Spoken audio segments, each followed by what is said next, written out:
با عرض سلام و بعد از ظهر بخیر. خرم گلی که بشکفد از شاخسار علم، خوش سبزه‌ای که سر زند از جویبار علم.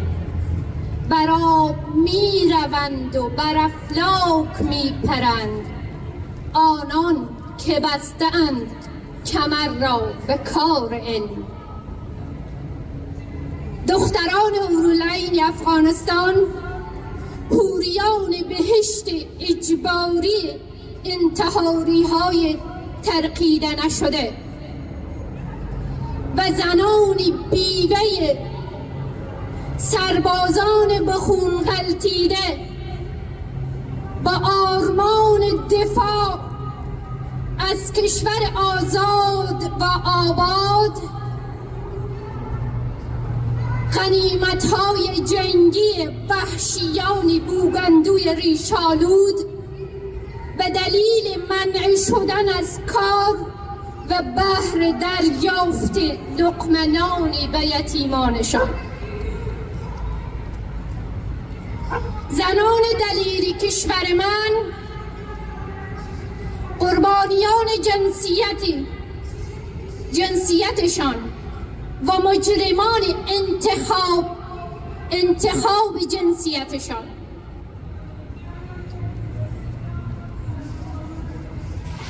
زن که عزت و عظمت کشور آزاد مردان بود، روزگاری شایسته ترین کارش در سرزمین من گدایی دانسته شده.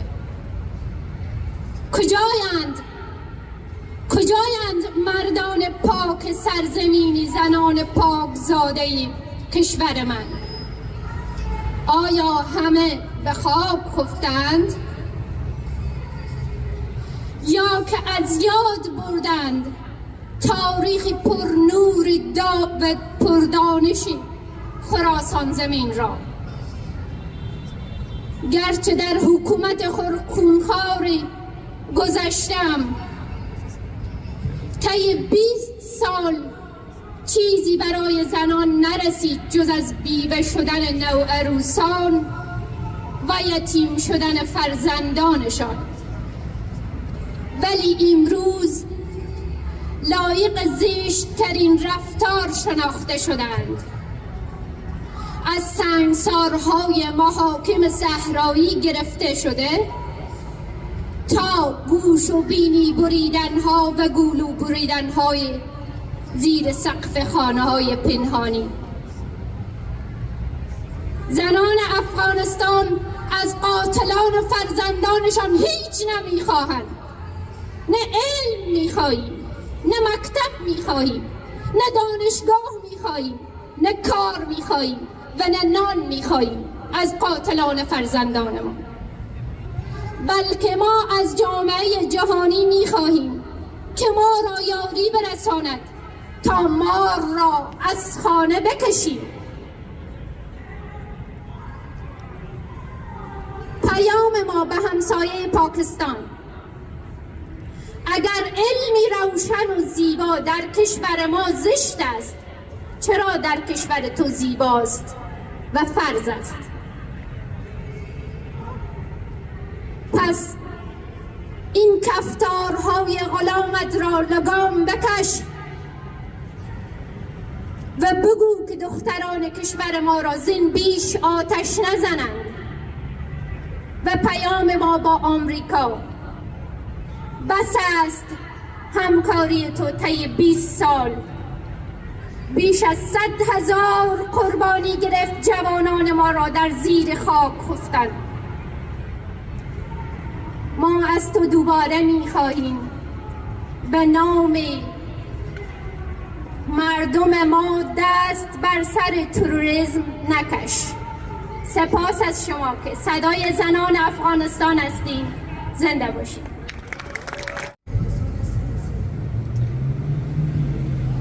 بسم الله. بنی آدم اعضای یکدیگرند که در آفرینش یک گوهرند. چه عضوی به درد آورد روزگار، دگر عضوها را نماند قرار. تو که از محنت دیگران بیغمی نشاید که نامت نهند آدمی. Human beings are members of a whole, in creation of an essence and soul. If one member is afflicted with pain, other members uneasy will remain. If you have no sympathy for human pain, the name of human you cannot retain. Assalamu alaikum wa rahmatullahi wa barakatuh, everybody. I want to begin by saying that the entire earth that we stand on belongs to the one creator. And I would like to also acknowledge that we are in the traditional, ancestral, and unceded territory of the Musqueam people. I want to personally thank everyone for showing up today. You have decided to become part of the solution and not the problem. And I acknowledge that. And you're using your privilege to stand against oppression and to stand for justice. And thank you for that. For those who don't know me, my name is Aida, and I am a product of the bravery of the Afghan woman that I'm representing today. My expertise on this topic is being born and partially raised in Afghanistan. I am a child of war. I have only witnessed my nation suffering and in pain. Just like you, I'm here today in one of the safest corners of the world, representing the millions of oppressed women and girls from the most dangerous country in the world, an exhausted and war-torn, yet steadfast, resilient Afghanistan. Today marks 517 days since the Taliban took over Afghanistan. What this means? This means 517 days of oppression, 517 days of waging war on Afghan women and girls, 517 days of stealing women's national, ethnic, and female identity, 517 days of taking away women's freedom to work and income, 517 days of replacing Ministry of Women with Ministry of Virtue and Vice, also known as the Morality Police. And finally, 517 days of women being deprived of their basic human right, the right to an education. Many Western politicians unfortunately pay lip service to the Afghan women, while in reality they either take no action or no position towards the Taliban, or have tacitly supported it through political negotiation, transactions, and visits. As a result, the Taliban act with more and more impunity, being directly and indirectly validated and empowered by the world political leaders. It is time the Western politicians take responsibility for their actions. We demand justice for Afghan women. We demand the end of a war on Afghan girls. We demand the end of empowering the terrorist group.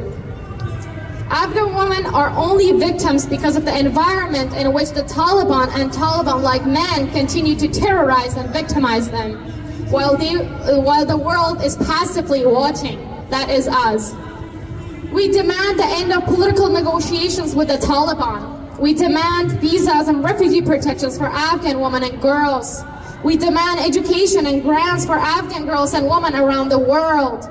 We demand humanitarian aid to be directed towards the women of Afghanistan, bypassing the Taliban mediators and controllers. We demand material and moral support to Afghan women activists who wish to remain in Afghanistan and fight for their rights. We demand the world's condemnation of the Taliban's terrorist regime and disengagement from political negotiations with the Taliban leaders.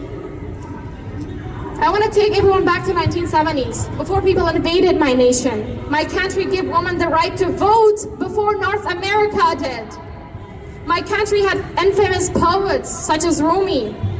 This is important to highlight because I want everyone to know that we have our own culture, our own set of values that is nothing like the values and the culture of the Taliban that have been trying to enforce upon us. We have a beautiful culture, from our red carpets, our hand-stitched embroidered colorful clothes, our food, our music, to even our poetry. I wish my people were known for their hospitality, perseverance, and hard work, rather than being known for our pain. I want to make it clear that the Taliban, whatever the Taliban are doing, has no basis in religion, as Kabir mentioned, especially not my religion. For the Islam that I follow cannot be theirs. Islam make it compulsory for both men and women to seek knowledge. In fact, the first word revealed in the Quran was the word iqra, which means to read. Unfortunately, religion has been politicized. Everything the Taliban are doing is contradictory to the teachings of Islam. Now, I want you all to ask yourselves, if the rules were switched and it was you that was born in Afghanistan, you were that girl who was banned from attending school and was sent back home on her way to school just because she's a woman, what would you want someone who lives in Canada do for you? Would you want them to stay silent and keep scrolling through their phones on social media? Would you want them to go to a protest and come back home and do nothing about it? You're that little girl in Afghanistan. What would you want a Canadian whose voice matters do for you here? Just imagine that for 5 seconds. Just 5 seconds, that's nothing for us. We're asking for your solidarity in this fight. Do not allow yourselves to be desensitized to the pain and the loss of a nation that has witnessed decades of suffering already. These women and their hopes are allies against extremism that the world can't afford to lose. Recognize them, hear them, honor them. Do not look away. The terror, violence, and destruction caused by the Taliban and other extremist groups should not be dealt with as an Afghan issue. This is a world issue. I repeat, this is a world issue. The war in Afghanistan will not end until we collectively educate ourselves on the roots of this matter and actively work to dismantle them. I promise you that the Taliban will not last much longer because they stole a nation through bombs, guns, and violence. Lastly, I would like to end this speech of mine with a poem that I have written at the age of 14 when I was in Afghanistan, which unfortunately remains relevant to this day. I'm a girl of war. I can stand against the Taliban, not with a gun, but with a pen. I'm brave and strong. I will not let them destroy my country. I refuse to be terrorized. I will fight back with my mighty voice. Thank you. In Afghanistan. So today I want to remind everyone here that we are gathered in solidarity with Afghan women and girls. We, the diaspora, are not the ones fighting the actual fight. We are not the ones who decide how to fix this, and we are not on the front lines. Afghan women and girls in Afghanistan have already begun fighting this battle, and they need us to show up for them. Let her learn. Let her learn. Let her learn. One of the most important ways that we can show solidarity with Afghan women is to give more significance to the strength of Afghan women and their resistance over the cliched and played out ideas of Afghan women as weak, as something to be pitied, or as someone whose life is entirely defined by suffering. No, today we see Afghan women go out in the streets of Kabul, Herat, Kandahar, demanding for their right to education, protesting against the terror of misogynists. They risk their lives. They risk being arrested, kidnapped, raped, and murdered. So how can one say an Afghan woman is weak when she is literally fighting a war? Yeah, and guess what? It's the same war that America failed to fight in the last 20 years. You know who picked up the fight? Afghan women. Let her learn. Let her learn. Let her learn. Yeah, our sisters, they're on the battlefield. We need to encourage them. We need to give them hope. And we need to listen to what they're asking for. We see the resistance of Afghan women. The law forbids schooling for older girls. It forbids university for young women. But that does not mean Afghan women have accepted defeat. No, there are secret schools. There are networks of women teaching and reading and writing to girls and other women. There are Afghan men, fathers and brothers who will teach what they learn to their female family members. So I want to say, Talib's law and logic are futile in the face of an Afghan woman's determination, intelligence, and strength. They will not and cannot win against Afghan women. Let her learn. Let her learn. Let her learn. Okay. We need to believe this, right? We need to hope this if we want the women in Afghanistan to be victorious in this fight. As diaspora, sometimes we feel helpless. We're like, what do we do? But there are many things you can do. So today I'm going to tell two messages. One for the young ones and one for the oldies, okay? The young people, learn your language.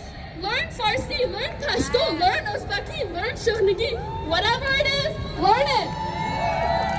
Learn how to read, learn how to write, learn how to speak the language. Because how are you going to know what Afghan women want if the only English is the only language you know? How are you going to know what their message is?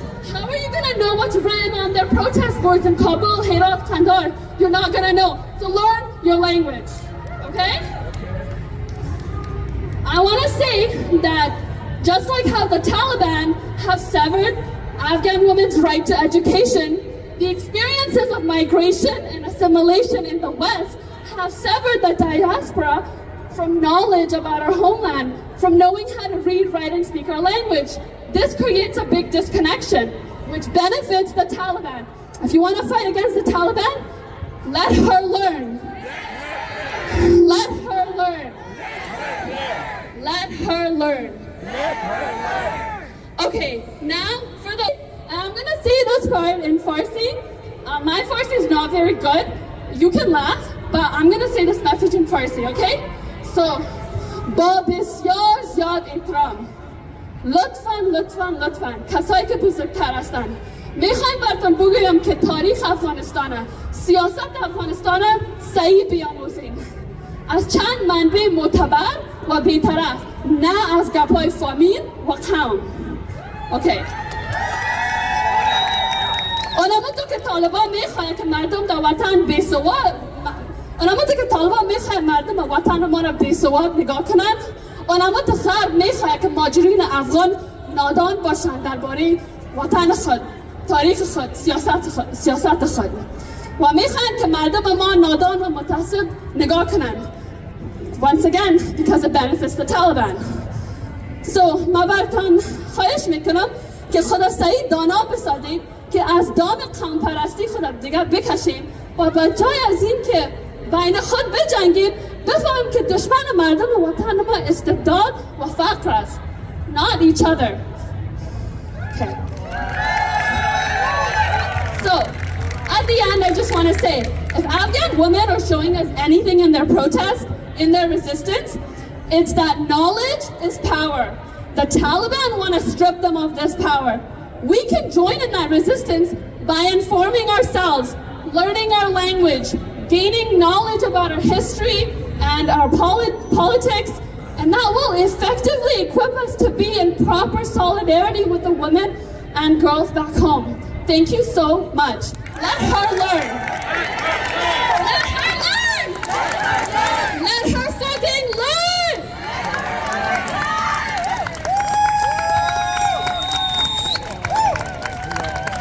I want to first of all thank everyone who came